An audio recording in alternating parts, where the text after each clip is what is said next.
Naho. Nah, Kuat nggak? nah. Nah, kan bilang ganti ya. Kak, sini tuh kak. Kamera. Langsung ganti. Sini berkena kuda. Kak, kamera turun dong. Nah, Gimana yang berbeda sebagai Zaki itu lulusan dari Kairo dan harus meyakinkan orang-orang kalau yang dia berwawasan tentang agama. Itu yang agama sulit, tapi juga sangat bagian dari lainnya.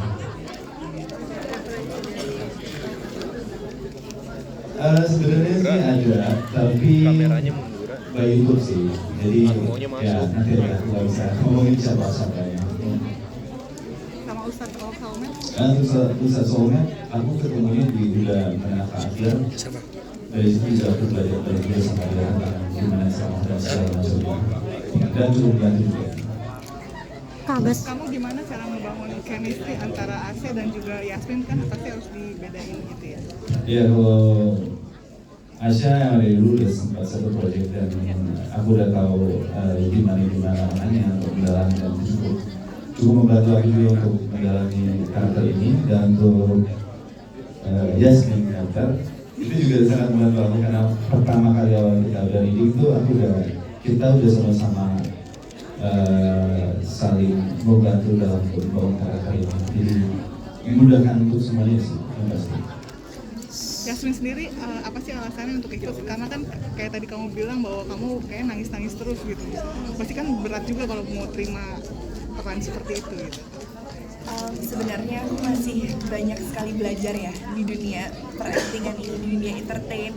Jadi mengambil peran yang sangat bisa dibilang sangat berat kembali itu sebuah challenge yang pastinya bagus buat perkembangan aku juga. Makanya aku ambil karena aku tahu dari awal sampai akhir scene-nya itu sedih semua, tapi dengan titik emosional yang sangat berbeda, ada yang berat, ada yang tidak. Aku berusaha untuk mengenal karakter Zara ini, terus aku ke-challenge untuk nyari flow kesedihannya karakter Zara ini, makanya aku ambil series Cinta Dalam Sejuk.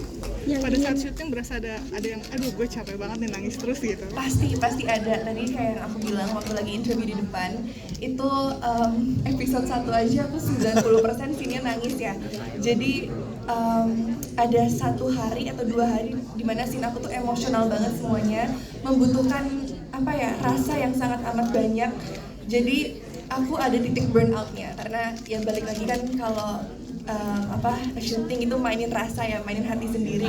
Jadi pasti ada burnout-nya dan titik dimana kayak susah banget untuk nangis lagi gitu, kayak udah capek, badannya udah nggak bisa gitu. Ngatasinnya gimana kalau lagi burnout?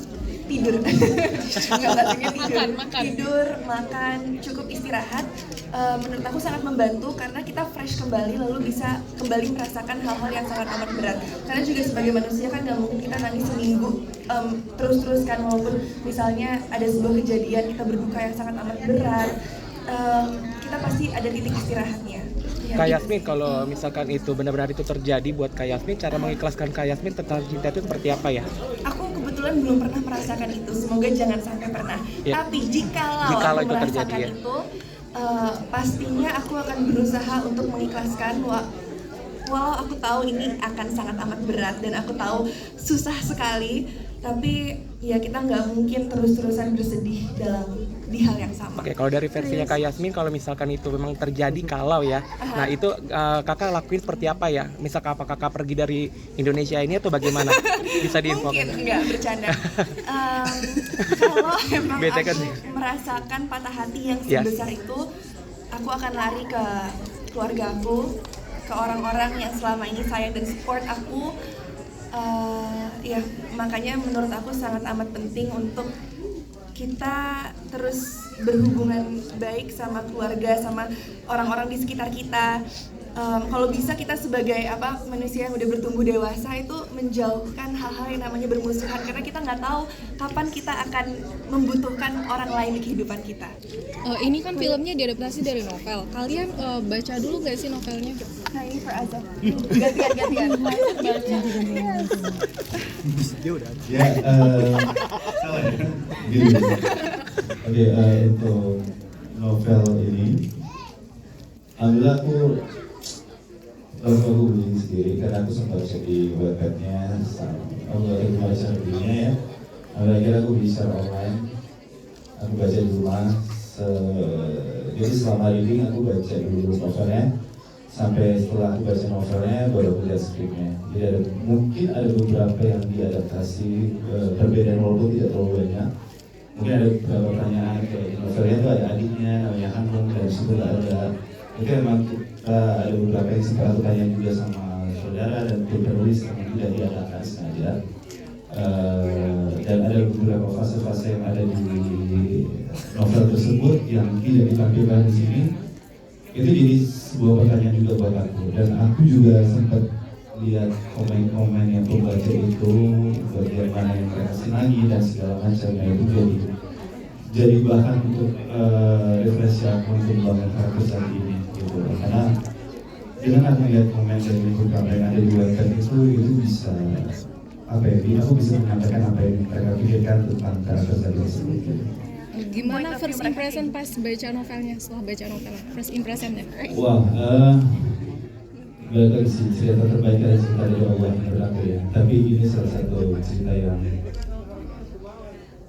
skenario yang kayak menurut aku sangat menyedihkan sih. Dan aku sebagai Zaki di sini tuh sempat lumayan sedih untuk baca kisah, terutama kisahnya Sarah dan Isa. Aku merasa kalau Zaki itu tuh bukan ada yang harus disediakan dari Zaki. Zaki itu cuma bagian memilih aja. Mereka berdua yang sedih sebenarnya.